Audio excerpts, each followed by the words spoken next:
Welcome to Telugu ముచ్చట్లు. మోహన్ బాబు గారింట్లో ఇటీవల జరుగుతున్న వివాదం గురించి ప్రేక్షకులందరికీ తెలిసిందే. అయితే మంచు లక్ష్మీప్రసన్న తన తమ్ముళ్ళిద్దరిలో ఎవరిని సపోర్ట్ చేస్తారు అనే విషయంలో ప్రేక్షకుల్లో రకరకాల ఊహాగానాలు వినిపిస్తున్నాయి. నిజానికి మంచు విష్ణు, మంచు లక్ష్మీప్రసన్న మోహన్ బాబు గారి మొదటి భార్య అయిన విద్యాదేవి పిల్లలు. తన మరణానంతరం తన సహోదరి అయిన నిర్మలాదేవిని మోహన్ బాబు రెండో వివాహం చేసుకున్నారు. వారికి పుట్టిన సంతానమే మంచు మనోజ్. అయితే చిన్నప్పటి నుంచి మంచు లక్ష్మీప్రసన్న మనోజ్ తోటే ఎక్కువ క్లోజ్గా ఉంటున్నారని చాలా ఇంటర్వ్యూల్లో చెప్పారు.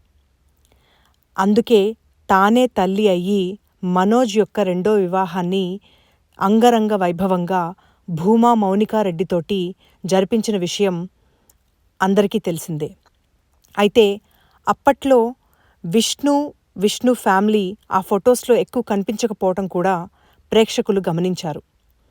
మా ఇన్స్టాగ్రామ్ డీప్ డైవ్లో లక్ష్మీప్రసన్న ప్రస్తుతం కేవలం మౌనికాని, మనోజ్ని మాత్రమే ఫాలో చేస్తున్నారు. అయితే మంచు మనోజ్ కేవలం లక్ష్మీప్రసన్నని, మౌనికాని మాత్రమే ఫాలో చేస్తున్నారు.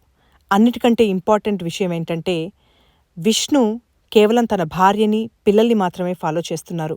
దీన్ని బట్టి మంచు లక్ష్మీప్రసన్న ఎవరిని సపోర్ట్ చేస్తున్నారు అనే విషయాన్ని ప్రేక్షకులకే వదిలిపెడుతున్నాను. ధన్యవాదాలు.